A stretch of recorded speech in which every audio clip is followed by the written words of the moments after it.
The officer hesitated, the weight of the crowd's stares and the assistant district attorney's piercing questions pressing down on him. "I was just doing my job," he muttered, though his voice lacked conviction. Judge Carter stepped forward, his composure now mixed with a quiet, commanding anger. "Your job," he said, his voice firm. "Your job is to protect and serve, not to assume and accuse. You looked at me, looked at my car, and made up a story in your head. That's not law enforcement, that's bias." The officer opened his mouth to respond, but before he could, a voice crackled over his radio. "Dispatch to Officer Daniels. We've confirmed the driver's identity. Repeat, the car is registered to Judge Carter. Stand down immediately." A hush fell over the crowd as the officer stiffened. His face flushed as the reality of his mistake hit him. Slowly, he handed back the judge's documents, avoiding eye contact. "I apologize," he said reluctantly, his words barely audible. Just as it seemed the situation was diffusing, Judge Carter turned to the crowd.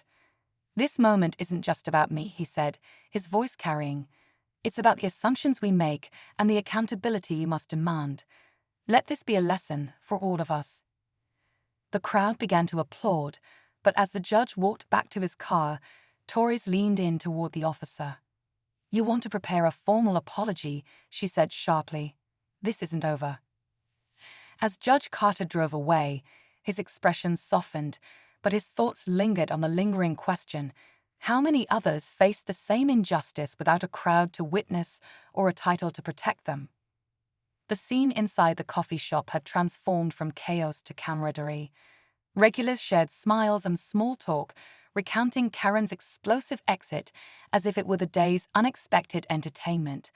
The barista, now holding the tip jar, gave a heartfelt thank you to the group of patrons who rallied around her.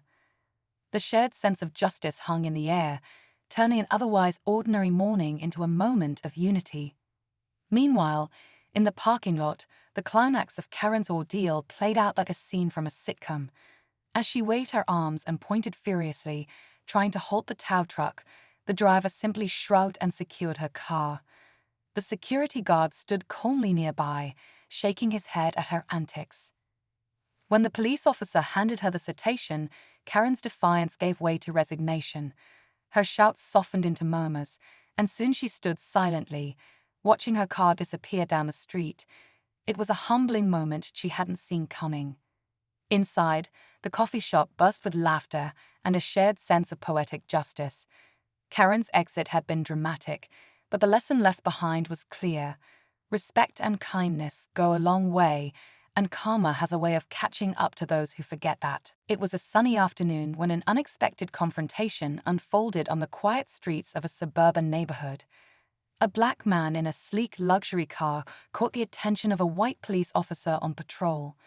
Something about the scene seemed off to the officer, and he decided to pull the driver over. As the officer approached, tension filled the air. "What's going on here?" the officer asked with a sharp tone.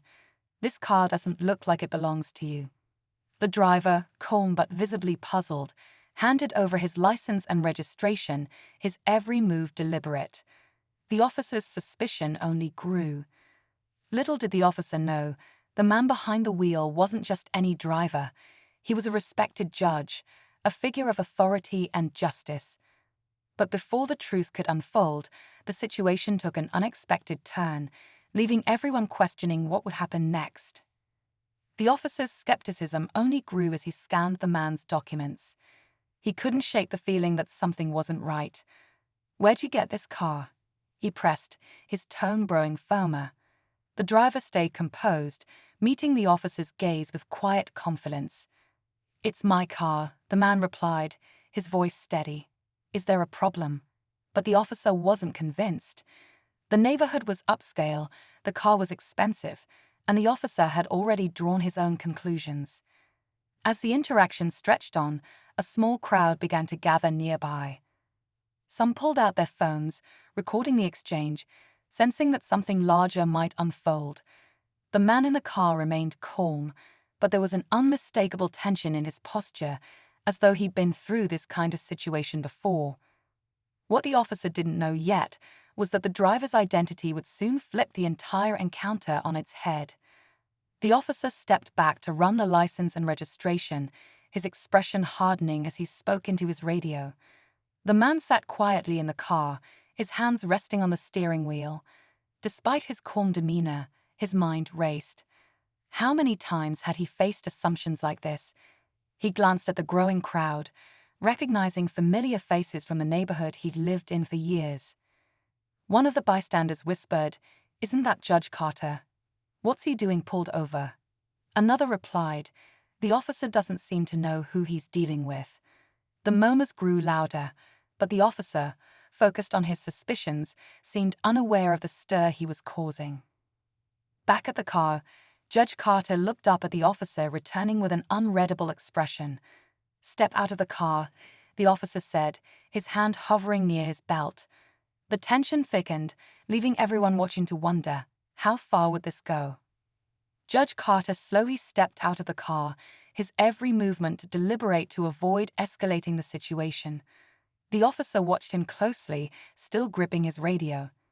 The murmurs from the crowd grew louder, their phones capturing every second. Some onlookers were beginning to question the officer's actions, while others simply stood in stunned silence, unsure of how the encounter would end.